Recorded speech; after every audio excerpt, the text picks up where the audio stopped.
orang boleh letak hati dia dalam majlis kebaikan tanpa diizinkan dan dibantu oleh Allah. Jadi bila kita ni dipilih pada setiap kali atau ada masa kita dapat masuk, maka wajiblah kita sebagai hamba yang selalu mengharapkan Allah itu menolong membantu kita, selalu mengharapkan redha dia, rahmat dia, mesti kita datangkan rasa syukur. Subhanaka la ilma lana illa ma 'allamtana innaka antal alimul hakim. Kerana tak ada ilmu yang diberi kecuali apa yang Allah beri pada kita. Jadi segala-galanya adalah merujuk pada dia. Jadi dia dah tempat beri ilmu, dia lah yang memberi ilmu. Kita sebagai hamba ni menerima ilmu. Dia lah yang memberi kita keampunan. Kita sebagai hamba ini memohonkan ampunan. Dia lah yang memberi kita nikmat. Kita sebagai hamba ini syukur pada nikmat. Dia lah yang memberi kita ujian. Kita sebagai hamba ini sabar atas ujian. Dia yang menetapkan segala ketentuan dan qada dan qadar ni. Kita sebagai hamba ni redha pada ketentuan. Begitulah bila manusia itu dia faham, dia meletakkan Allah itu tempat dia dan meletakkan hamba itu tempat dia. Maknanya dia tak boleh jadi Allah. Tak mungkin dia jadi Allah. Dia tak boleh berwatak macam watak tuan. Tapi dia hanya berwatak pada watak hamba. Tapi tanpa sedar kadang-kadang atas sebab jahil dia protes pada segala takdir yang berlaku. Pada tak sedar pada watak hamba dia lupa yang beri dia makan pagi tadi itulah Allah. Dia lupa yang menghidupkan dia adalah Allah. Dia lupa yang menidurkan dia adalah Allah. Dia lupa yang beri tenaga pada dia pagi ni adalah Allah. Dia lupa yang bersihat pagi ni adalah Allah. Dia lupa kehendak dia untuk belajar itu diberi oleh Allah. Allah beri dia akal untuk dia boleh berusaha memilih kebaikan dan ketidakbaikan. Itu daripada Allah. Jadi bila segalanya itu adalah daripada Allah, jadi kembalilah akal kita. Sibuknya akal ini, sibuknya hati ini, dia tak ingat benda lain, dia ingat Allah. Okey. Sambung pagi ni kita baca muhimmah. Muka surat berapa? Muka surat 27 Rumi perenggan kelima 27 Ustaz Rumi perenggan kelima. Dan ada pun perempuan yang seperti rupa anjing. Okey. Kalau baca Jawi kita baca baris 2, 4, 6, 8 2, 4 baris 8. Muka surat 8 baris 8. Kalau baca Jawi muka surat 8 baris 8. Kalau baca Rumi, muka surat 27, perenggan yang ketiga daripada bawah. Perenggan yang ketiga daripada bawah. Okey. Dan bercerita lagi lah melalui lidah yang mulia Rasulullah SAW. Bercerita lagi lah dia kepada Sayyidina Ali dan kepada isterinya Siti Fatimah. Bercerita dia lagi lah. Dia kata apa? Ada pun yang kau dengar tadi lah. Apa yang dia dengar tadi? Perempuan yang kepalanya seperti kepala babi dan badannya seperti badan himar, yakni keldai, bahawa sesungguhnya ia sangat suka mengadu-ngadu. Bukan tu. Perempuan yang rupa anjing. Ada satu perempuan ni nanti ni dalam neraka. Dia rupa anjing. Dan api masuk daripada mulutnya dan keluar daripada duburnya. Allah.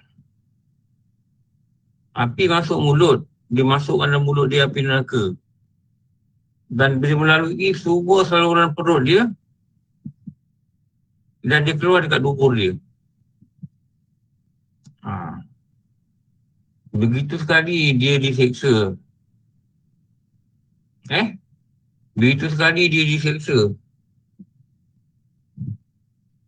Maka bahawa sungguhnya ia adalah membangkit akan manusia lagi banyak dengki mendengki. Membangkit manusia ni maknanya dia ungkit-ungkit apa dia buat. Dulu guru kata dia ungkit-ungkit. Jangan ungkit kebaikan kita. Yang boleh ungkit ni 2 golongan saja yang harus ungkit. Ni masa mengaji tu guru cakap kan. Dia ambil daripada mulut dulu. Ustaz Rozaini ni dia kata guru Patih cakap. Guru Patih ni pondok Pegalan Ulu lah Keroh. Pondok Al-Latifiyah Pegalan Ulu Keroh. Dia kata ada 2 golongan je boleh ungkit. Dalam kita cakap. Satu mak bapak. Satu lagi guru pada anak murid. Ada 2 golongan je boleh ungkit. Jadi jangan mengungkit segala kebaikan kita lah. Jangan mengungkit kebaikan kita. Kalau kita buat, bila kita buat kerja-kerja NGO ke apa ke, kerja-kerja sukarelawan ke, jangan mungkin kebaikan kita. Dan jangan jadi orang yang banyak dengki-mendengki. Lepas tu dengki ni kita mula hasad. Lepas tu benda ni akan belajar dekat tasawuf lah. Ilmu tasawuf boleh cerita lah, dengki ni sifat mazmumah. Sifat yang terkeji. Apa tanda dia dengki ni? Bila dia tak suka orang lain dapat nikmat. Satu. Atau dia tak suka, dia tak suka orang yang dapat nikmat, atau dia suka nikmat daripada orang lain tu gugur. Salah satu ni. Maka tu nama dia dengki. Tu nama dia hasad. Dia tak dapat, orang lain dapat. Dia dapat anugerah cemerlang, orang dapat anugerah cemerlang. Dia tak suka. Dia kata ni semua ni kaki bodek lah, apa benda lah, kipas bos lah, apa benda. Kata macam-macam. Dia sedar tak dalam kitab panggil dia ni pendengki. Dia tak suka. Dia tak suka. Tengok orang beli kereta baru. Dia kata berlagak. Gaji kecil, beli kereta baru. Dia tak suka. Padahal kereta tu nikmat Allah juga. Dia dapat cara macam mana, itu kan soal kita. Itu kan soal kita.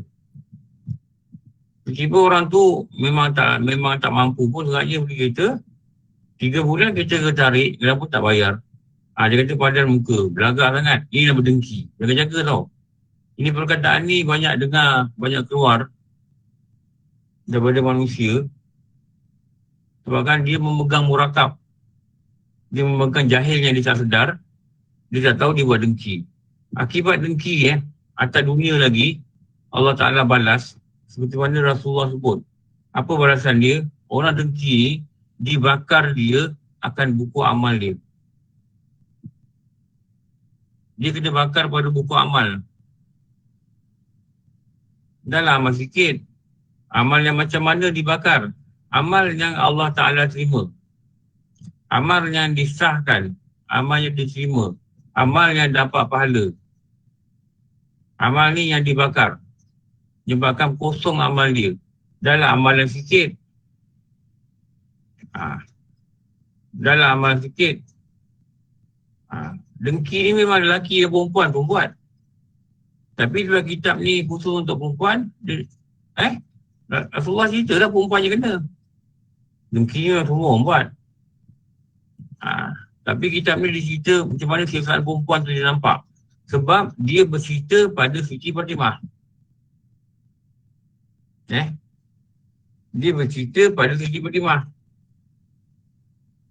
Siti Fatimah yang tanya, hai kekasihku dan cahaya mataku, kabarkan olehmu apa-apa dosa mereka buat. Itu Rasulullah cerita ni. Perempuan yang macam ni, perempuan yang macam ni.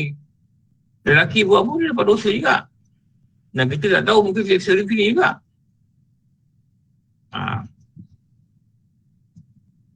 Tapi bimbangnya Rasulullah ni sebab ramai ahli neraka ni perempuan. Dia ceritakan kisah ni. Ini dengki-dengki ni sifat hati je. Sifat hati. Emosi hati yang tak baik. Yang tanpa kita nafikan, orang lelaki pun ada. Dan tanpa kita nafikan, ini yang banyak membawa manusia masuk neraka. Dan tanpa kita nafikan, emosi ni, kawalan emosi ni, jantina yang selalunya tak boleh kawal emosi adalah perempuan. Ini kita boleh nafikan.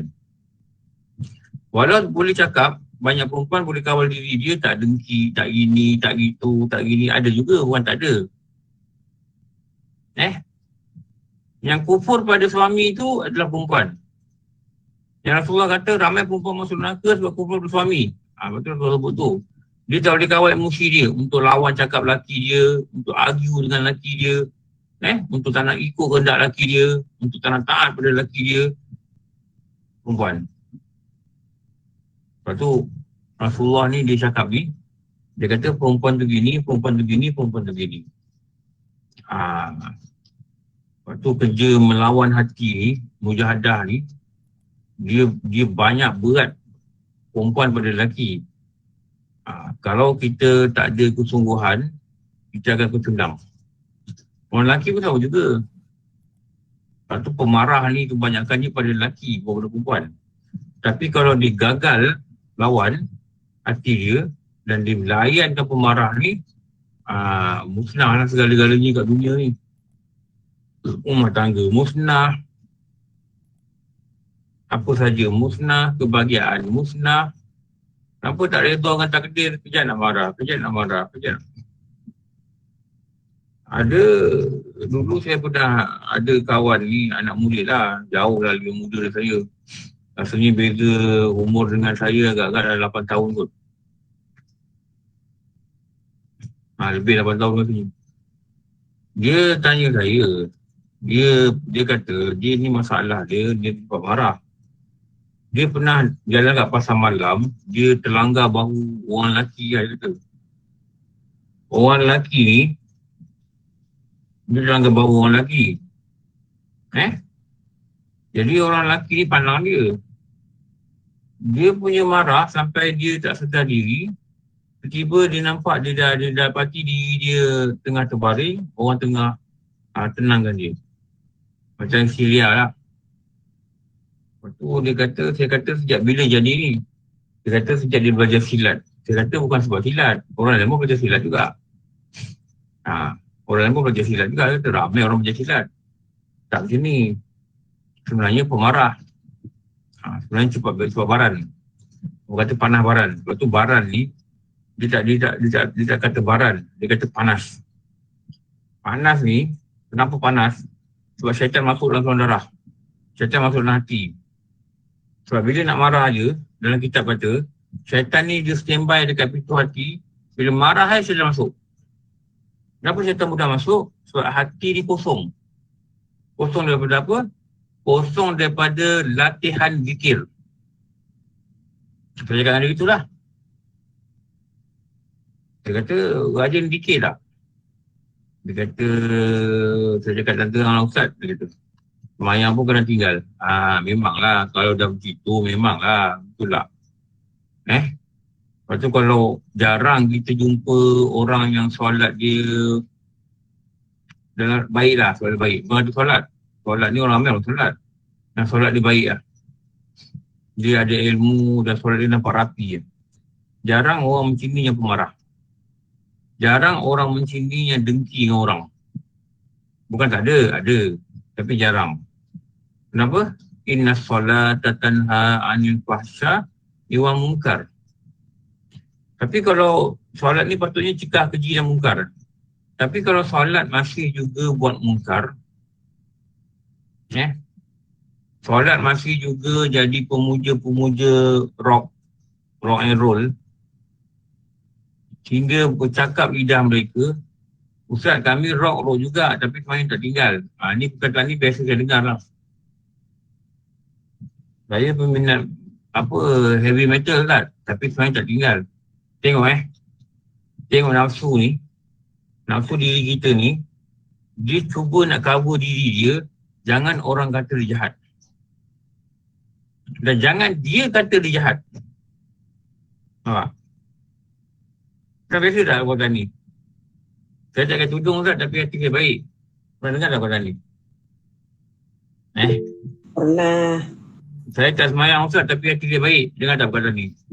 Pernah Ustaz. Kami rock juga. Tapi waktu semayang kami berhenti. Kami rock juga. Waktu semayang kami berhenti kami semayang. Bila dengar tak perkataan ni? Aku cakap tu. Selalu dengar betul tak? Diri manusia cakap. Dia bercakap. Saya Ustaz, saya dengan suami saya biasa lawan. Tapi saya sayang dia. Biasa tak dengar perkataan ni? Saya Biasa. biasa lawan cakap suami saya. Tapi sebenarnya saya sayang dia. Betul.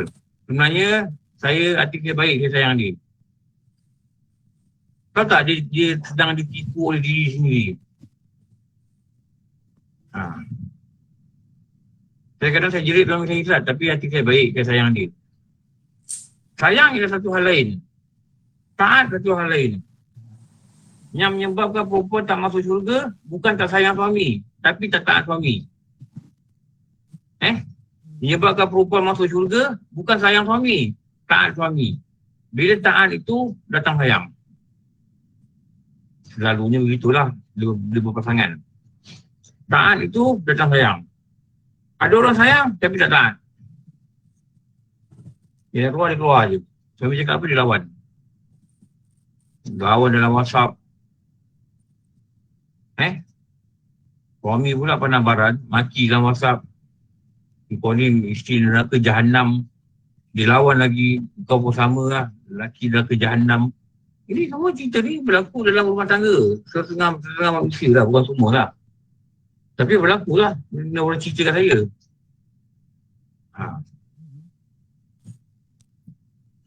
Dia gunakan kuasa dia sebagai suami. Saya tak reda kat awal untuk syurga. Fakta tu betul. Tapi apa dia didik isteri dia ni supaya isteri dia ni faham agama? Itu soalan dia satu dia tanya. Betul kalau suami tak reda, isteri tak masuk syurga. Tapi apa tindakan dia daripada awal perkahwinan? Bawa isteri pergi belajar, didik suami dengan sabar. Ada dia buat ke? Tak ada buat. Dia gunakan kuasa veto dia. Kau kan ikut cakap aku. Suami isteri ni pula tak faham. Dia kata suami aku ni sembahyang subuh, pukul 7. Berapa ni ikut cakap dia. Dia pun satu tak faham. Kenapa dia tak faham? Dia pun sama tak belajar. Jadi mereka dua-dua ni bina rumah tangga atas dasar murakab.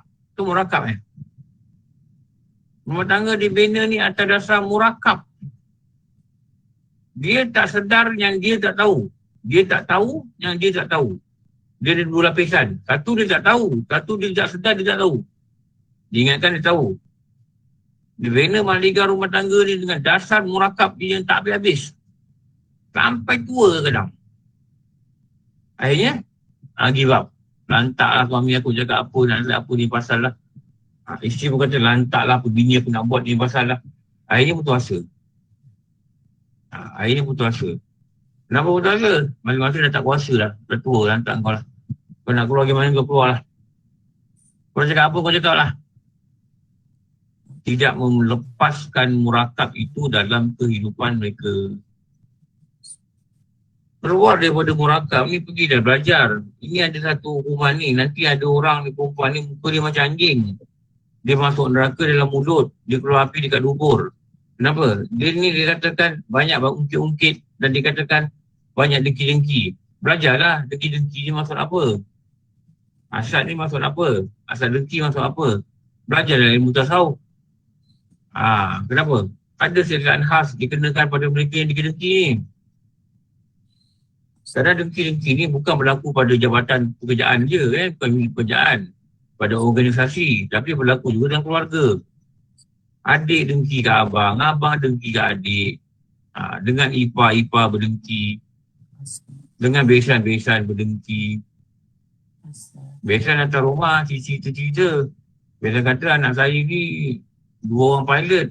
Besan ni cakap biasa je, tak adalah dia apa-apa agaknya. Sekarang ni, pandemik COVID ni, pilot kena buang kerja. Jual burger kat depan kampung. Kita pun kata apa? Dulu kau berlagak sangat. Padahal nama kau ni dengki. Ini nama dengki. Kenapa? Dia melihat nikmat orang lain itu digugurkan oleh Allah, dia suka. Itu nama dengki. Ramai orang dengki tak sedar. Ramai orang dengki. Kalau dia tak bertaubat atau dia bertaubat, Allah tak ampun dengan dosa dia. Apa jadi dekat dia? Muka dia macam anjing. Macam anjing muka dia. Api masuk dalam mulut dia. Keluar dekat dubur dia. Ini ancaman ni. Ini ancaman. Lepas tu dah kena belajar dengki ni apa? Dia kata tak dengki lah. Dia kata tak dengki. Dalam agama kata dia dengki. Paling takut nama dia dah senarai dalam pintu neraka.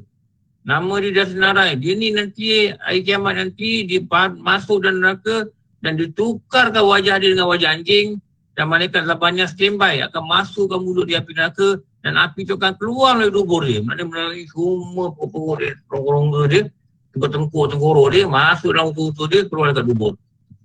Mana ada kat dunia orang masuk api kat mulut keluar kat dubur? Tak ada. Tahu? Tapi orang sambil muka selamba je buat dengki kat orang. Orang keluar statement dalam Facebook, dalam Twitter, memperlihatkan kedengkian dia. Kenapa? Hati dia dah rosak, hati dia dah cacat. Hati ni, dia pintu keluar dia adalah apa? Apa pintu keluar dia? Lidah. Lidah. Pintu masuk dia apa? Akal. Pintu masuk hati ni akal. Pintu keluar dia lidah. Tak boleh kata saya ni mulut dia jahat zat, hati dia baik. Tak. No such thing. Ini kenyataan yang sangat salah.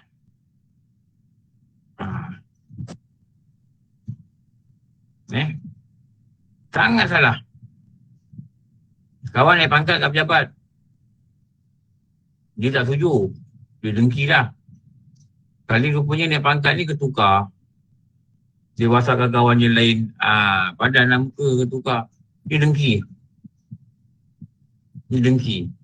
Perkataan padan ni, padan muka ni, ini perkataan dengki. Dia dengki. Kenapa? Dia dapat naik pangkat, dia dapat nikmat. Faham Dia dapat nikmat. Sekali dengan nikmat dia pula, dia kena tukar jabatan lain, tukar pula jauh dari kerja. Kuala Lumpur ni, kalau tukar tempat kerja ni, kalau jauh sikit dari rumah, dah mulalah jam apa benda, kena bangun lagi awal pagi kena keluar lagi cepat.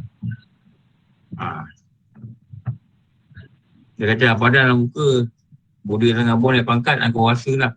Ini perkataan dengki, jaga-jaga tau. Ancaman yang disediakan oleh Allah pada mereka yang berperasaan sini, dengki ni dalam hati, tak nampak. Walaupun tak diluahkan, kita tetap dosa pada maksiat hati.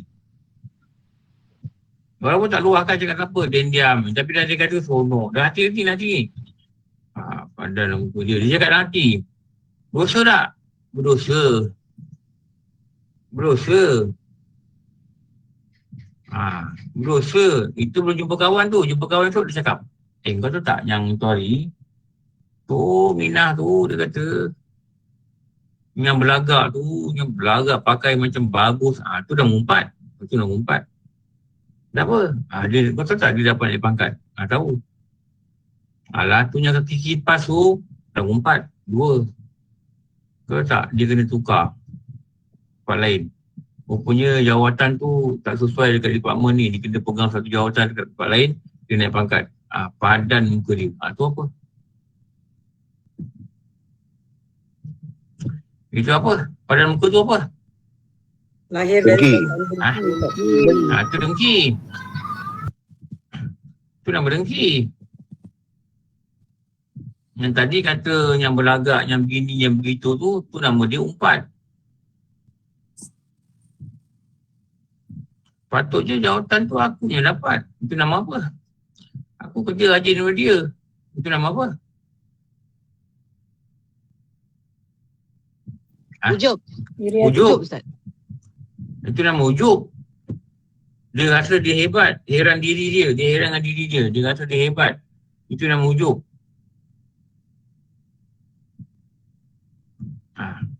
Kalau tak ada aku, jabatan ni tutup. Ini orang dia yang buat jabatan ni naik dulu. Itu nama apa? Riak, Ustaz. Riak.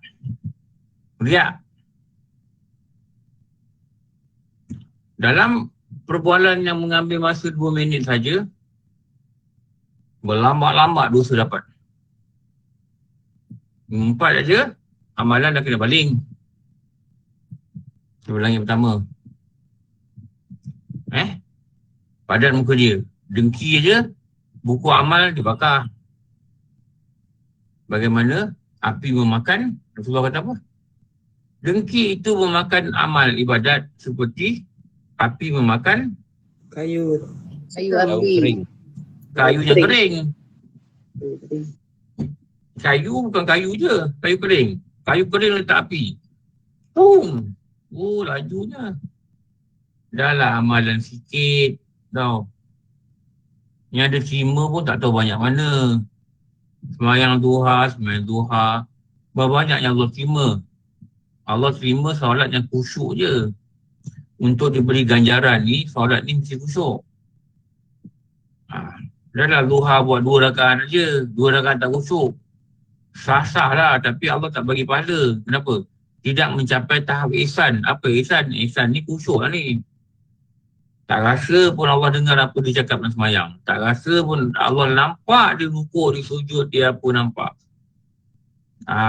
Tak ada rasa. Jadi bila tak ada rasa ni, apa yang akibat yang berlaku pada dia, dia tidak mencapai tahap ihsan ni. Dia tak mencapai tahap ihsan. Ramai yang kecundang kat sini sebenarnya. Dalam solat ni ramai yang kecundang. Jadi kita ni, kita gagal. Kita kata kita gagal dalam ibadat ni, kebanyakan ihsan, dan ada yang lebih awal gagal pada sah. Kita gagal ni maksudnya ada yang kita buat amalan yang menyebabkan manusia itu masuk neraka, seperti dikatakan dengki ni, kita gagal. Kenapa? Kita tak kenal dengki ni apa. Kita tak tahu penyakit dengki ni kat kita. Dan kita terus berdengki, menyebabkan na'udzubillah manusia tu dia mengumpul tiket-tiket untuk dijadikan rupanya seperti anjing pada hari kiamat. Apa kita kata kita gagal? Tak belajar tasawuf.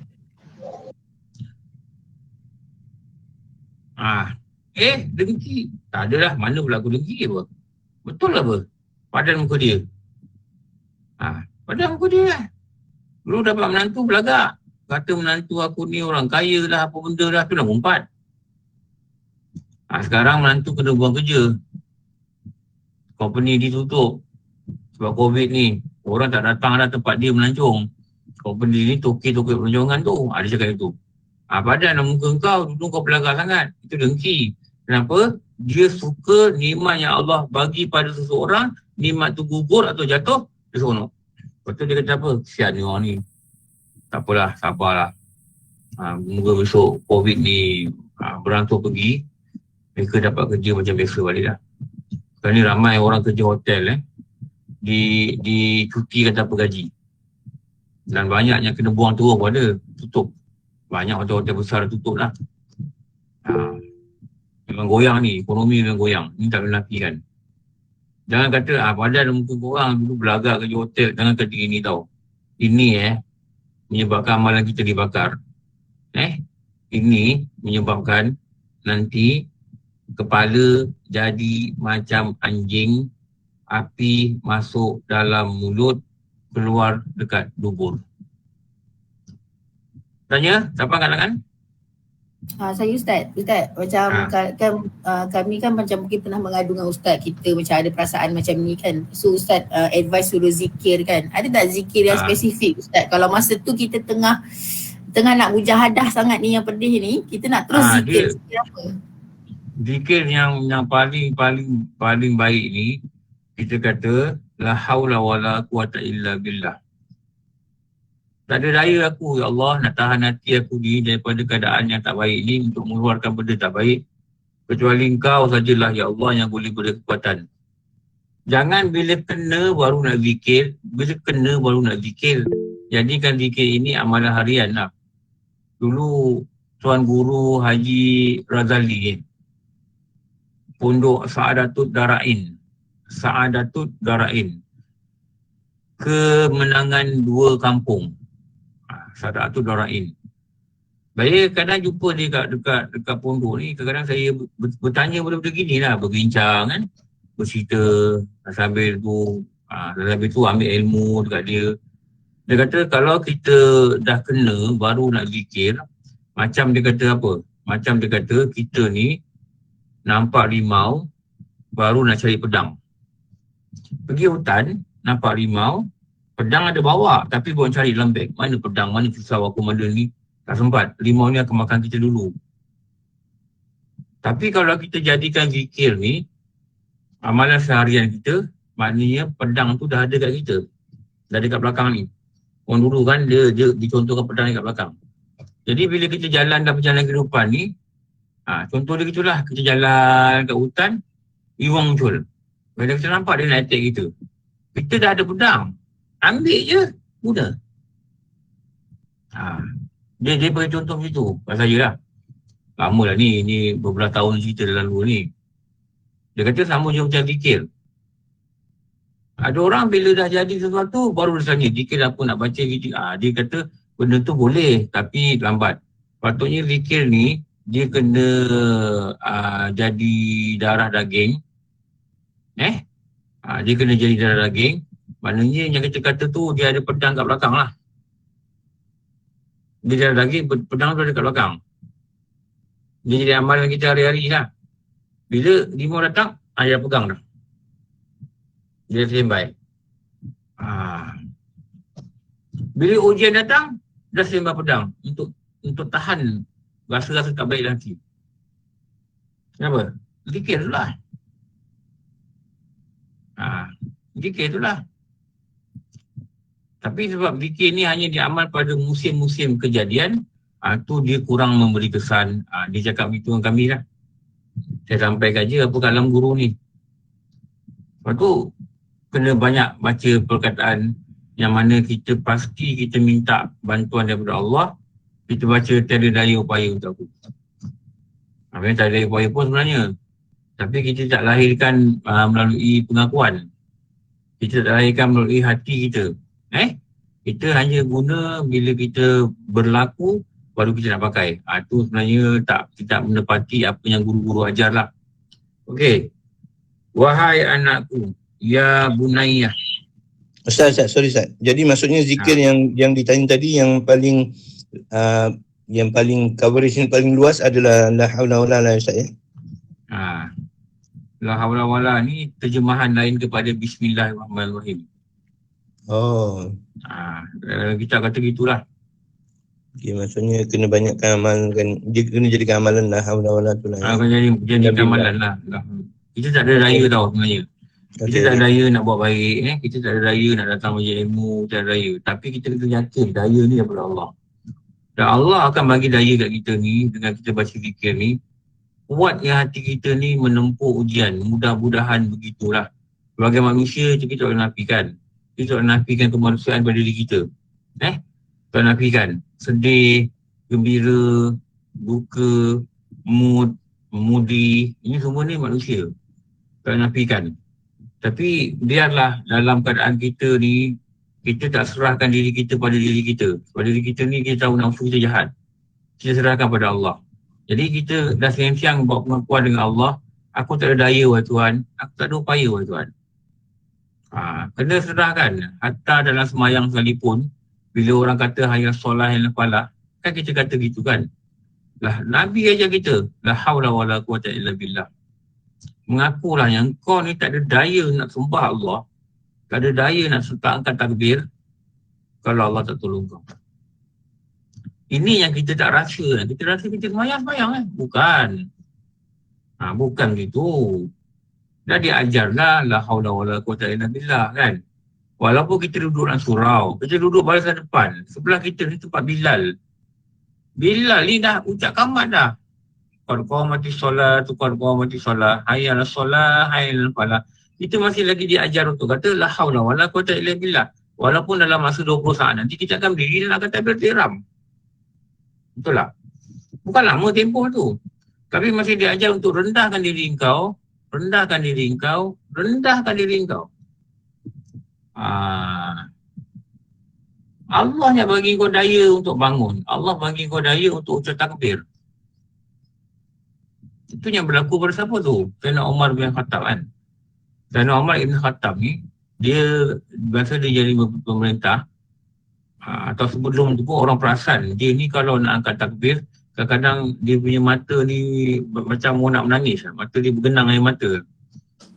Lepas tu orang tanya dia, wahai Umar, kenapa kau ni kadang-kadang waktu semayang ni kau macam rasa muka kau macam muka orang nak menangis, air mata kau bergenang dekat mata dia. Dia kata, wahai sahabat, kau tahu tak, kalau Allah tak izinkan aku, Umar ni dia kata tak boleh angkat takbir. Maknanya tak boleh semayang lah. Kalau Allah tak izinkan aku, Umar ni tak boleh angkat takbir. Dia bukan orang biasa tau. Zaman dia ni, Baitul Maqdis jatuh kat dia. Parsi jatuh kat dia. Dia buka negeri Parsi tu dengan Islam. Parsi ni peperangan Parsi ni makan masa 2 minggu tak berhenti. 2 minggu tanpa henti, siang malam. Sampai malam-malam ni dalam sejarah kata nampak percikan-percikan pedang ni. Malam ni gelap tu. Orang-orang berlawan ni. Oh dahsyat. 2 minggu tak berhenti. Dia bagi arahan, dia monitor daripada Madinah. Dia beri arahan, dia nampak cara live dia punya tempat perang tu. Dia kata, ya Sayyarah Al-Jabal, dia kata. Sayyarah ni ketua kawasan yang memimpin satu kumpulan tentera. Sayyarah ya Jabal, wahai Sayyarah, kau pergi kat bukit. Masa dia tengah baca khutbah. Bila tentera ni balik. Dia kata, kami dengar suara Umar bin Khattab memberi arahan. Dia monitor tanpa CCTV tau. Dia tak ada Google Meet, tak ada apa, tak ada begini, tak ada. Tak ada live, telecast, tak ada. Allah lihatkan mata dia perang ni dan dia mengarah pada perang ni dengan suara dia je. Berapa jauh Madinah ke Parsi? Kawasan Iran tu. Kenapa? Takwa dia ni menyebabkan Allah kecil aja dunia ni kat dia. Orang macam ni, ahli syurga macam ni, yang Nabi kata, kalau ada Nabi selepas aku, orang dia adalah Umar. Orang macam ni, yang Ibnu Abbas kata, kalau engkau nak tambah iman kau, nak cerita pasal sahabat, engkau cerita pasal Umar. Orang macam ni, ada masa dia nak semayang, dia macam nak minta air mata, dia terharu, Allah izinkan dia solat. La haula wa la quwata illa billah. Inilah manusia yang benar-benar menghayati la haula wa la quwata illa billah. Kita semayang, kita rasa biasa je pula rutin. Kita mengaji ni kita rasa biasa je. Kita tak rasa, ya Allah, kalau engkau tak izinkan aku, ya Allah, aku tak belajar agama. Aku kekal dalam bodoh. Aku duduk dalam lubang gelap jahil. Dan rasa tak begitu. Rasa yang sangat mendalam. Mungkin pada mulut je lah kata Alhamdulillah. Tapi hati masih kosong. Untuk rasa, untuk datangkan rasa. Kenapa hati tak boleh datangkan rasa? Hati ni dia penat, dia penuh, dia sendat dengan dunia, dia penuh dengan tipuan syaitan, dia penuh dengan lambaian dunia. Dia tak ada rongga. Dia tak ada ruang untuk keluarkan rasa syukur daripada hati. Hanya latihan-latihan daripada lidah, tidak bawa apa kesan pada hati. Sebab itulah kita cakap nak kena berlatih dan terus berlatih. Buangkan dunia ni dalam hati, buangkan si penipu ni dalam hati, buangkan benda yang ramai orang dalam jatuh terkangkang ke hati ni. Tahu, kat dunia ni ramai orang dah kecundang. Kalau kita tak faham tipu daya dunia ni yang memperlihatkan pada kita, kaca tu indah dia nampakkan kita macam permata. Tapi walaupun Allah dah tunjuk, tapi hati tak nampak. Ramai orang rasa glamour ni benda yang sangat bagus. Terkenal ni benda yang sangat baik. tapi dia tak sedar, tak tengok kat barat ni. Orang-orang glamour, orang-orang yang mati bunuh diri ni bukan orang biasa pula. Ramai juga dari orang barat ni, penghibur-penghibur ni, orang glamour. Bata dia pun sikit. Tapi tak jumpa bahagia. Tak jumpa. Dia lihat kaca ni permata. Dia tak jumpa permata yang sebenarnya. Dia tak jumpa bahagia. Kita cakap semalam, kunci bahagia ni apa? Reda, Ustaz. Reda. Reda Allah, reda. Reda pada takdir. Kunci bahagia. Adunan bahagia ni apa? Adunan ni. Itu adunan tak? Adunan lah bang, macam buat kek. Kek ni adunan dia apa? Telur, tepung, lagi apa? Air, lagi apa? Butter. Dah lah, aku tak pandai buat ni. Dia punya ramuan. Durian. Durian. Ada orang kek buat taruh durian. Serbuk penaik ada. InsyaAllah boleh. Oh ya ke? Durian juga, durian krip. Oh, Carrot. carrot. Apa-apa Kalau lah. saya kena bubur durian lah. InsyaAllah. Bila lah aku dapat pergi Bentong sekali. Post Ustaz. Kalau boleh post, boleh post. Boleh insyaAllah. Boleh Ustaz, sehari je sampai. Ya ke? Tak apalah Bat, sian Bat. Kerja NT. Nak ngumpul-ngumpul pula. Kat sini pun durian banyak Bat. Bulan ni bulan Julai, entah berapa kali orang hantar durian. Sampai seorang hantar tu saya tak kenal siapa lah. Hantar 5 biji. Hanya cerita tu hari tu. Tak tahu siapa, durian tu pun dah habis lah. Orang tak pusat, jangan malaikat hantar. Allah alam. Apa yang kita nak beritahu, kunci bahagia itu reda pada takdir. Adunan dia punya benda yang kena dicampur untuk kita dapatkan kunci ni, dapatkan kunci ni, adunan dia adalah sabar dan syukur. Sabar dan syukur ni bila kita adunkan dalam hati, nanti kita dapat kunci. Kunci bahagia ni made from sabar dengan syukur. Jadi kita dapat kunci. Nanti kita boleh buka kunci. Kunci apa? Kunci pada pintu bahagia.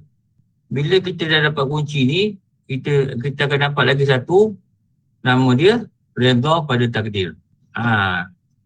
Jadi dapat kunci dululah. Dah dapat kunci ni apa? Kunci ni. Buka pintu dia. Pintu dia nama reda. Kalau sabar dengan syukur, nanti tak sampai reda pun tak dapat bahagia.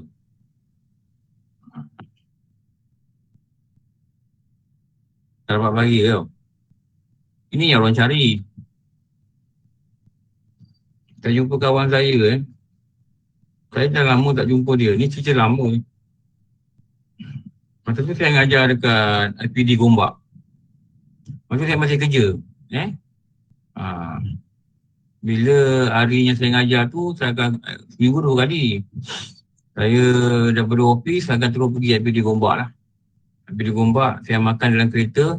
Belilah nasi lemak di jalan tu, saya makan dalam kereta. Lepas tu saya, kadang-kadang saya sampai agak awal lah, 6.30 saya sampai. Jadi surau tu tak buka lagi. Surau tu orang azan boleh buka. Budak-budak yang buka pun. Jadi saya lepak dekat satu surau tu lah. Surau atas bukit ni. Selayang Indah ke apa tempat tu. Saya lepak tu lah. Terus sekali tu saya jumpa ada seorang sahabat lama lah. Sahabat lama. Lama sangat tak jumpa dia. Lepas tu dia kata, saya kata buat apa? Adalah dia kata dia buat kerja ni lah. Lepas tu saya tak tanya pun dia. Dia kata, bang saya tahu, abang tahu tak cerita saya? Cerita apa? Dia orang Kedah. Dia kata, orang Taiping. Dia kata apa? Saya ni dah 5 kali kahwin. Tak tahu cerita pula. Saya terperanjat. Tapi biasalah kan, kontrol macho lah. Muka nampak selamba. Tapi dah hati terperanjat. Saya kenal anak dia, saya kenal anak buah dia, saya kenal isteri dia. Saya dulu agak rapat juga dengan dia lah. Dia kata saya dah 5 kali kahwin. Saya terkejut. Tapi saya buat macam tak terkejut. Kenapa jadi macam ni? Kenapa sampai macam ni? Nak buat macam mana? Tak bahagia. Ni pertanyaannya dia jawab. Maknanya sejak saya jumpa dia ni, isteri dia ni, yang ni lah, yang saya tahu lah cerita sama dia. Rupanya dalam tempoh, kalau saya ingat saya last jumpa dia 97. Dan saya jumpa dia balik 4 tahun lalu. 4 tahun lalu maknanya 2008. Rupanya 97 sampai 2008 ni maknanya dalam 10 tahun je. Dia dah kahwin 5 kali. Dia kahwin cerai lah maksud dia. Dia cerita lah dulu dia kerja sini, dia kahwin dengan orang sini. Lepas tu dia kerja kat sini, dia kahwin dengan orang sini. Jadi dia bercerai 5 kali lah. Ini kahwin dia yang ke-6.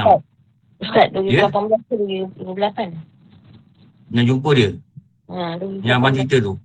Abang cerita tu lah. 2018. Maknanya 3 tahun yang lalu lah. Lepas tu baru-baru ni saya dengar dia meninggal.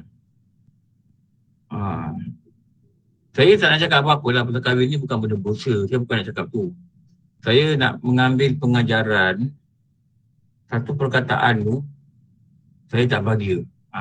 Itu yang saya nak ambil pengajaran. Bukan soal kahwin. Soal kahwin tak berdosa. Dia kahwin cerai tak berdosa. Itu hal dia lah.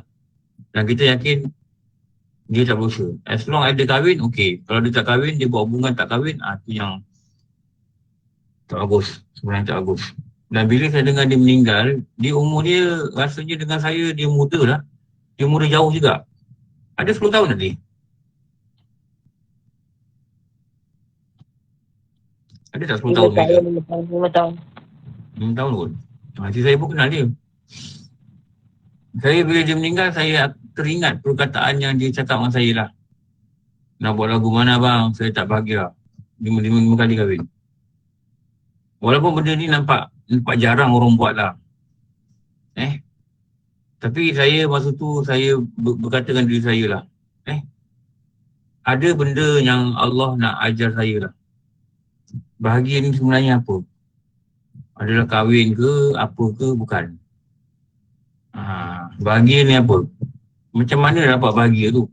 Mungkin Allah suruh saya tengok, faham bahagia ni macam mana.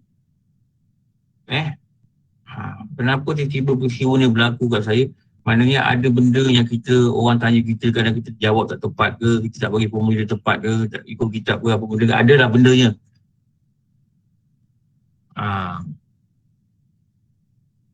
Tu dalam nasyid kata bahagia itu maknawi ni apa? Bukan bersifat lahiriah. Rasa senang bukan bahagia sekalipun ia berharta. Orang ada duit pun tak bahagia. Lagi kan orang tak ada duit. Betul lah. Dalam kitab sebut kan. Engkau balik kampung, engkau pergi kawasan kampung, engkau duduk di bandar. Kau nampak ada seorang lelaki ni pulang dari sawah, anak dia 3 orang berdiri di belakang. Dan lelaki ni membawa ikan puyuh yang ditangkap di sawah. Dan anak dia mengikut dia dengan riang. Dan hati kau akan berkata, bestnya kalau aku dapat hidup kat kampung macam ni je. Kitab kata, tahu tak, anak-anak ni dengan orang yang bawa ikan puyuh tadi, dia juga kata kat kita, best lah kalau aku jadi orang Kuala macam ni, kereta besar. Nampak? Apa kitab ni nak kata bahagia ni bukan kau tukar hidup kau pergi pindah tempat lain. Belum tentu kau bahagia. Bahagia ni kau sabar dengan apa yang kau diuji dan kau syukur dengan apa yang ada. Dan apa yang berlaku kat kau reda pada ketuan takdir. Itu bahagia. Itu jawapan dia sebenarnya lah. Ya bunayah, jagalah bagi perempuan yang deraka itu. Jagalah bagi perempuan yang deraka ia akan suami dia. Dia kata jaga-jagalah. Akhir kali dia buat conclusion, dia buat satu penutup. Allah kata apa? Jaga-jaga. Jaga-jaga. Perempuan jangan derhaka pada suami dia. Dan kita dah baca kat depan bulan apa dia derhaka. Dan telah mengeluarkan oleh Bukhari dan Muslim daripada Abu Hurairah sabda Nabi SAW. Dia sambung daripada hadis neraka ni lah. Apabila memanggil oleh lelaki akan isteri dia kepada hamparan dia. Hamparan ni tempat tidur lah. Maka enggan ia. Lelaki ni dia panggil suami dia, mai tidur. Mai dah tidur sama. Enggan perempuan itu. Dan disyaratkan berlaku benda ni, maka tidur ia padahal marah ia. Ia ni suami. Suami ni tidur dia rasa marah. Kenapa? Panggil isteri datang tidur dia tak nak. Kalau suami kata tak apalah, buatlah kerja. Tak marah pun. Walaupun tak cakap begitu kat mulut. Tapi hati tak marah. Tak berlaku je ni lah. Tak nampak neraka. Dengan syarat suami dia marah. Ada suami dia marah tapi muka dia biasa. Marah ni kat mana? Marah ni kau kat mulut. Marah ni kau kat buatan. Marah ni kat mana? Hati. Betul. Dekat hati. Hati tak nampak. Hati ni tak nampak. Kalau marah tulis M dekat sini. Tak nampak. Dan tidurlah suami tu lah kena marah. Bini dia kata biasa je. Bini dia rasa biasa je. Tak sedar lelaki dia marah dia. Nescaya ni pastilah melaknatkan akan dia oleh segala malaikat sehingga subuh. Laknat ni maknanya benci, malaikat hina, malaikat kutuk, perempuan derhaka. Sampai subuh. Malam, ni cerita malam ni. Sampai subuh. Kenapa malaikat laknat? Ni nak faham. Malaikat ni dia taat kepada Allah. Kenapa dia laknat orang-orang sini? Sebab ingkar. Dia ingkar. Kenapa malaikat laknat? Sebab punca dia mengundang kemurkaan Allah. Punca dia Allah laknat. Punca dia Allah laknat. Kalau Allah laknat, malaikat akan laknat. Kalau Allah rahmat, malaikat akan rahmat. Kalau Allah sayang, malaikat akan sayang. Malaikat ni dia sangat taat. Dia ikut apa Allah arah. Dia dengar Allah laknat perempuan ni. Semua malaikat akan laknat. Nescaya melaknat akan dia oleh segala malaikat. Segala berapa ramai malaikat? Tak tahu betul tak? Tak tahu berapa ramai malaikat. Tak tahu berapa bilion. Tahu berapa trilion. Cuma mengutuk perempuan yang seorang ni. Kau ni betul kau hajar, kau isi derhaka, kau dia cakap benda-benda je tak baik. Kau tak berkat hidup kau gini, kau gitu. Rasulullah dah bagi warning ya. Benda kecil je, kau pergi je dah tidur. Tinggalkanlah kerja tu dulu. Suami ni janganlah pula nak mudah kecil hati dengan isteri. Isteri tu tak gantuk lagi, biarlah dia nak buat apa, biar dia buat lah. Janji aku nak tidur, aku tidurlah dulu. Jangan marah. Jangan marah.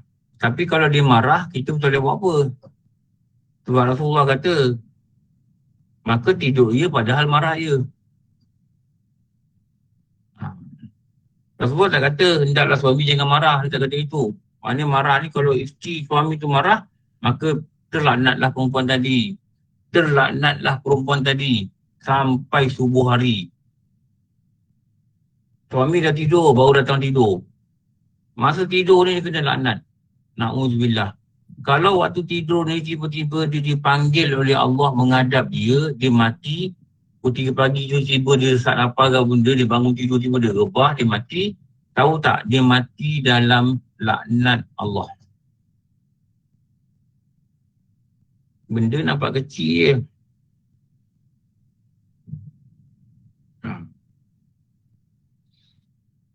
Dan daripada keduanya pula, demi Tuhan, keduanya siapa ni?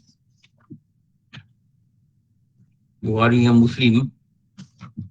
Demi Tuhan, yang diriku dijadikan dengan kehendaknya, kodratnya, tiada daripada seorang lelaki yang memanggil dia akan isteri kepada hamparannya, maka enggan dia datangnya, melainkan Allah adalah Tuhan yang pada langit itu suruhnya dan kekerasannya itu murkalah atasnya hingga reda daripada oleh suami dia. Katakanlah suami dia bangun kencing, dia pun terjaga. Dia kata, bang minta maaf lah, tadi abang panggil saya tidur, saya tak datang. Tak apalah, dia kata. Okey. Yang ni reda suami atas dia, maka terputuslah anak itu ketika itu.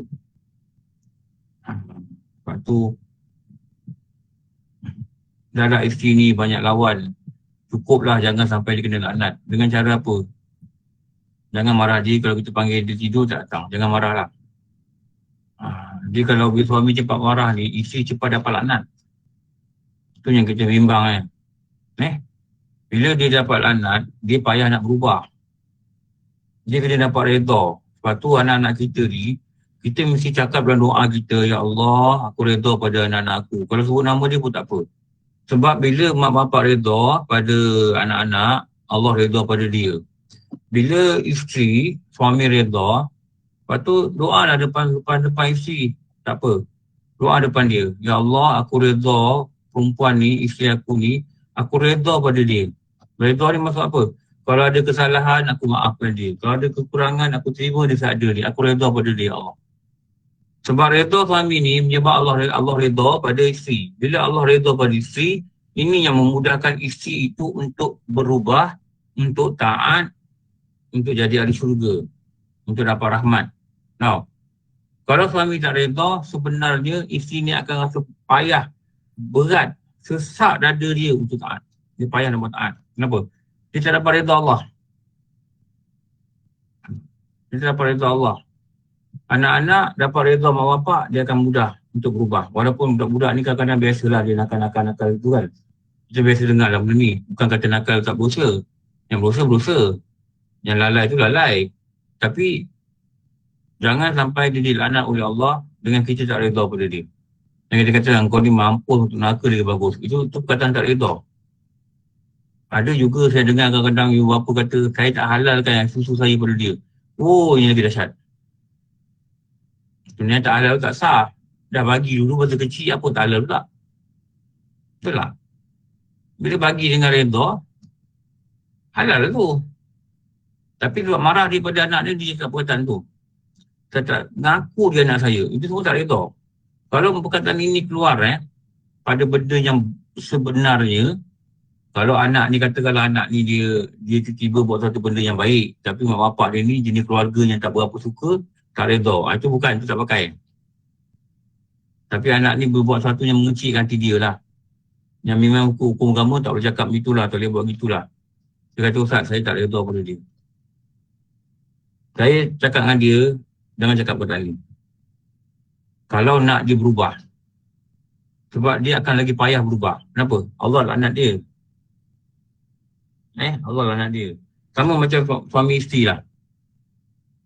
Kalau nak dia berubah, kita kena cakap dengan Allah selalu, aku maafkan dia, Ya Allah, aku reda dengan dia. Moga-moga dalam kita cakap tu, besok dia cakap lagi, dia akan beri semangat untuk dia untuk berubah. Dan dia akan dapat kekuatan untuk berubah. Kenapa? Allah reda pada dia, suami reda pada dia. Katakanlah hari tu dia mati dan reda suami dia. Rasulullah kata, perempuan yang mati dan reda suami dia, jawapan dia adalah syurga. Faham tak SOP ni? Yang dicerita oleh kitab-kitab. Yang dicerita oleh guru-guru. Kita tak faham SOP ni. Sedikit je kau ni silaka. Sedikit je kau ni laknat Allah. Aduh. Kita dengar pun penat. Betul Bila masa isteri ni ada kekuatan nak berubah ni, kalau kita ada cakap kau ni dalam laknat Allah, kau ni isi neraka jahanam, kau ni isi neraka, kau ni isi laknat, kau ni isi celaka. Kalau ini je perkataan yang keluar dari mulut suami bukan perkataan ni adalah doa-doa kan. Kita dengar cerita Imam Sudais. So Imam Sudais Imam Mekah yang terkenal Imam Sudais kan. Sudais. Orang CNN interview dia. Imam Mekah ni dia berapa tahun dia akan tukar-tukar orang. Tapi Imam Sudais ni antara yang lama tak pernah ditukarkan. Dia gili-gilikan orang lah. Kerana orang muda tahfiz ni ramai. Dan mereka ni dia beri keistimewaan kan. Kalau dia nak pergi semayang tu, polis 6 orang kepung dia jalan. Dia nampak tak? Kita pergi umrah, kita nampak tak? Akan balik semayang kan, polis kepung ni bawa dia keluar, dia begitu. Takut orang kumpul dia. Mereka ni dia beri keistimewaan. Imam-imam di Masjid Haram ni. Orang tanya dia macam mana dia kecil-kecil tu. Oh, dia kata dia nakal juga. Budak-budak, biasa budak-budak kan. Tapi bila mak dia marah dia, mak dia cakap tu Quran. Aku doakan kau jadi imam di Masjid Haram. Kadang mak dia panggil dia. Dan kadang dia nakal tu. Imam Masjid Haram, mari kejap. Mak dia nasihat dia. Dia kata gitulah. Ini interview dekat CNN. Akhirnya betul. Dia jadi imam Masjid Haram. Tu orang dulu dia kata apa bertuah punya anak. Nampak? Dia kalau marah dia. Aku kata main bola balik keluar maghrib, kau balik lepas maghrib. Bertuah betul kau ni. Nampak tak bertuah? Nampak perkataan bertuah? Kita kata celaka punya anak, dia cakap. Ramai yang marah tanpa sedar, mulut dia mendoakan ke Jahannam orang lain. Ke Jahannam ni maksudnya rosak hidup orang lain. Ke Jahannam maksudnya dia doakan menghantar anak dia kena ke Jahannam. Menghantar isteri dia kena ke Jahannam. Padahal dia pun akan masuk. Kenapa? Gagal dia dalam tarbiyah, gagal dia dalam mendidik, gagal dia dalam melepaskan paduan isteri dia. Kalau kita tengok 232 ni, kita tengok saya lalu nama-nama ni tau. Perasan tak? Kebanyakannya perempuan. Perasan tak? Tak pasal. Yang lelaki Kamaruzaman. Betul Ustaz. Ada berapa orang lelaki Saya rasa tak sampai 20 tu Asri. 1/3 kurang kot. Sampai je 1/3 sampai. Tak sampai Sampai daripada 232 orang ni 20 orang tak ada lelaki kata ni. Ustaz, saya lelaki Ustaz. Oh dah confirm dah. Saya okay. Tak lagi nanti saya cek. Cepat. Nak tanya ni. Nak kira dengan lelaki berapa. Okey. Berapa orang ni? Alaha, Sanusi, Tuan Yusin, Tuan Sanusi. Azmi Khalil ni perempuan kot. Ani, Asri lelaki. Asri Putrajaya. Haji Azaan. Dr. Zainuddin pun ada pergi ni. Alhamdulillah. Mana tak ramai doktor lelaki Cuba tengok. Tolong kira lah. Siapa boleh kira tolong. Tengok nama-nama lah. Lelaki. Saya ada lah Ustaz. Cuba angkat tangan lelaki. Angkat tangan dah senang. Dah tahu lah lelaki perempuan. Baru confirm. Kalau malu pula Ustaz dia orang nak angkat tangan. Angkatlah tangan. 2, 4, 6, 8, 10, 12, 14, 16, 18, 20, 22, 23, 24. Hamidah pun lelaki. Lebih besar lah. 24. 24 daripada 10%. 10% lebih kerja lah kot. Ramai kerja lah katnya. kerja Ustaz. Ramai kerja.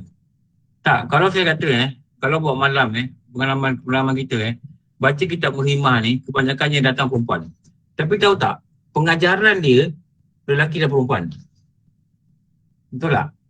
Macam saya kata tadi kan, janganlah bangun bini, datang tidur bini tengah sibuk bekerja dekat dapur, bini kerja siang. Kadang-kadang dia pukul 10 tu lah dia dah kena basuh kain. Lepas dia online. Yang suami dia panggil, Mel nak tidur. Allah hai. Sabar dulu sikit, betul tak? Lepas tu marah. Itulah belajar lagi online sampai pukul 10. Aku dengar pun geram kadang. Dan kau tak nak ajar bini kau belajar online, betul tak? Cuba kau ajar bini kau. Belajarlah ngaji sampai pukul 10, kata gitu. Ni baru kawan-kawan nak masuk ni, orang ajar tidur tak nak. Walaupun dia marah tu menyebabkan isteri dia terlanat, patutnya dia sebagai suami, dia kena faham lah. Dalam kau tak tolong basuh kain, betul tak? Sebab tu kitab ni perlu dibacakan pada lelaki dan perempuan. Patutnya kau tolong basuh kain. Rasulullah ni bila dia balik, dia nampak rumah ni macam tak terurus dengan baik. Dia tak marah, dia buat apa? Dia seng-seng lengan. Kan hadis kata gitu kan. Aisyah kata dia cincin lengan. Cincin lengan untuk apa? Untuk bersilat ke? Tolong isteri. Untuk tolong bini dia. Faham? Untuk tolong bini dia. Jadi lepas tu boleh nak ajak tidur sama ke. Begitulah. Rasulullah kata, aku dah lelaki yang paling baik dengan isteri aku. Cakap dengan dia lembut-lembut, dia tewas. Perempuan ni cakap lembut-lembut, dia tewas. Pujuk baik-baik, dia tewas. Betul, tak payah Ustaz. pakai kong, tak payah pakai kong, tak payah, dia tewas. Tak payah pakai kong, tak payah pakai umpan kong pun tak apa. Walaupun bini lelaki dia badan macam King Kong, dia tewas. Rasa King Tewas. Kong lah, Ustaz. Terasa orang tu, Ustaz. Walaupun lelaki dia badan macam King Kong, tak handsome, badan one pack, no. Macam King Kong lah, dada berbulu, belakang badan berbulu. Tapi itulah suami dia. Kalau diucap dengan lembut, dipujuk dengan betul, digunakan psikologi yang baik, saya rasa lah kalau orang Melayu ni banyak hati dia lembut-lembut. Tu dulu ada imam dekat masjid Palestin ni kan. Dia kata kamu bangsa kamu lembut. Dengan cakap mereka boleh berubah. Maksudnya dengan ceramah mereka berubah. Bangsa kami ni kadang-kadang guna pedang untuk berubah. Ni ada satu ustaz kat Palestin cakap dengan Ustaz Muhammad Al-Amin kan. Dia kenal, ustaz ni terkenal Muhammad Al-Amin ni. Dia kata bangsa kamu bangsa lembut. Kamu tak payah pakai pedang untuk ubah manusia. Kamu pakai cakap je. Sebab tu sebab kamu banyak ceramah. Dia tahu dia tengok dekat YouTube gitu. Jadi sebab tu kitab ni dibacakan pada 2 jantina. Tapi tak apalah.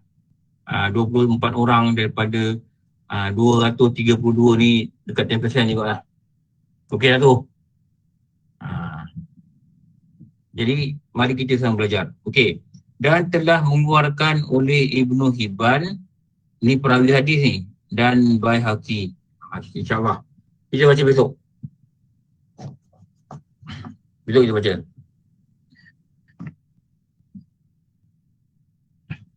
Saya nak baca soalan juga ni. Kalau ada dekat teks ni. Banyak para suami dorong isteri untuk hadir kuliah. Itu yang ramai. Dia dorong tapi dia tak adil. Harap nanti tengoklah rakaman di Facebook orang lelaki. Okey. Suami ini perlu dilatih kalau dia bukan sejenis singsing lengan balik rumah. Ada orang jenis singsing lengan tak singsing lengan. Saya pun tolong isteri juga, tolong tengok. Haji Malik sibuk jual durian, bila masa nak tolong. Tapi kalau dapat suami yang banyak bantu ni, kita syukurlah. Maknanya suami kenalah banyak redha dengan isteri kan. Isteri yang banyak buat salah, terasa hati, penat, letih, buat kerja rumah, layan anak-anak. Okey. Kalau para suami yang 23 orang ni, para suami yang 23 orang yang kat tangan tadi, dengar satu cerita tau. Ini cerita ni diambil daripada, tak silap saya, kitab Sirus Salikin. Saya belajar kitab ni dengan Ustaz Salahuddin Perwira, Pondok Yala. Dia ni orang 29. Dia pernah ngajar dulu dekat ofis kami. Ofis kami masa tu dekat, saya baru kerja Selcom lah 2001. Dekat Menara Tiara Air, Jalan Ampang. Okey. Dia kata apa dalam kitab tu kata, zaman Nabi Yahya, ada seorang lelaki ni, dia cakap dengan Nabi Yahya, kau carilah aku isteri. Moga-moga dengan aku ada isteri ni, aku boleh berkhidmat dan aku boleh buat apa saja menyebabkan dosa aku terhapus. Akhirnya ditakdirkan dia kahwin dengan seorang perempuan yang kuat membibil. Membibil, berletih ya. Kuat berletih. Lepas tu dia kata, kenapa Allah tak kedirkan aku ni? Dia kata dengan kau sabar di beletir itu, Allah akan ampunkan dosa kau. Ni zaman Nabi Yahya. Ni zaman Nabi Yahya. Ini bukan lesen untuk isteri dia membebel pada suami dia, bukan. Ini cerita ni pengajaran untuk suami. Jangan salah faham tau. Jangan lepas ni bebel. Diam, jangan lawan. Jangan marah saya bebel. Jangan marah saya bebel. Awak punya dosa terlaku bang. Bukan. Ini salah. Ini salah. Lepas tu, kita jangan ambil cerita ni, ada cerita ni khas untuk orang perempuan. Ada cerita ni khas untuk orang lelaki. Siti Fatimah ni dia pernah cakap sesuatu menyebabkan Sayyidina Ali ni sakit hati. Terasa hati dah. Maka Sayyidina Ali pun diam. Jadi Siti Fatimah takut sebab dia tahu. Dia tahu kalau suami dia marah dia, Allah laknat dia. Dia tahu. Dia minta maaf dengan suami dia diam. Dia pusing suami dia 70 kali lagi tak kata. Supaya Sayyidina Ali ni maafkan dia. Ni cerita ni khas untuk perempuan, bukan untuk lelaki. Bukan untuk lelaki kata, kau nak minta maaf aku, kau pusing macam Siti Fatimah buat 7 kali. Bukan. Ini jangan salah faham. Ada cerita untuk kesabaran suami. Ada cerita untuk taat isteri. Itu isteri yang bergerak melakukan taat. Jangan kita ambil cerita ni daripada sudut berbeza. Okey. Dah lah. Ni ramai nak kerja ni. 9 suku dah. Kan bos cari kan. Apa benda kau dengar tak habis-habis tu dia kata. Kata ambil pukul 9. Dah. InsyaAllah. Besok hari Rabu. Kita sambung. Wah. Ustaz, satu soalan je Ustaz. Ya. Saya nak tanya, Ustaz kata tadi 2 golongan yang boleh diukit iaitu ibu bapa dan guru. Macam mana nak ukit tu? Dia kata kau ni aku yang sediakan makan minum kau. Tu boleh. Boleh kan itulah. Serang anak, kau ni aku yang sediakan makan minum kau. Tolonglah aku sikit. Tu boleh. Guru cakap, saya yang ajar awak. Tunggulah sikit. Okey. Kesian dekat saya. Mak ni buat macam-macam, kesian dekat mak ni. Mak buat ni. Tu boleh mungkin. Mungkin saya kata. Kau boleh kata, kau ni kalau aku tak ajar kau dia masuk neraka. Tak boleh kata gitu. Kau ni kalau tak ajar kau, Allah tak beri kau ilmu. Tak, bukan gitu. Kau ni kalau aku tak buat kerja rumah, kau ni kebulu kat rumah. Gitu. Bukan kita yang bagi mereka makan. Okey. Faham. Satu soalan lagi boleh? Satu soalan lagi. Sila. Kita boleh tak nasihatkan suami kita kalau dia tengah-tengah marah kan? Marah-marah anak kan? Boleh ke? Kita berdosa tak? Boleh nasihat. Tapi nak kena-kena yang masa yang betul lah. Kalau dia tengah marah, orang tengah marah ni, akal dia dah separuh hilang. Betul tak? Kita nak cakap tunggu keadaan tenang. Malam-malam Jumaat tu, kita cakap dengan dia, bang, kesian bang, marah dia tu. Mari kita doa kepada dia bang. Gunakan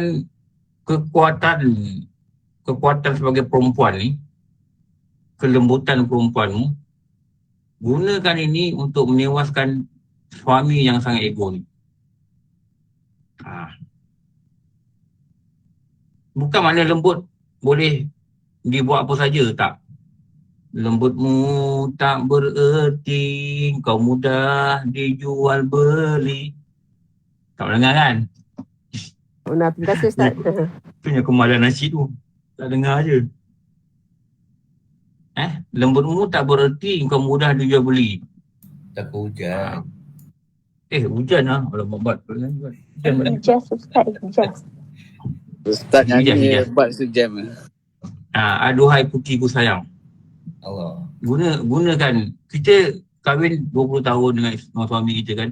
Kita mesti tahu weaknesses dia tau. Kat mana dia ni boleh pujuk dengan cara apa. Kita mesti tahu betul lah kan. Kat mana masa bila yang kita boleh cakap. Masa bila yang kita tak boleh cakap.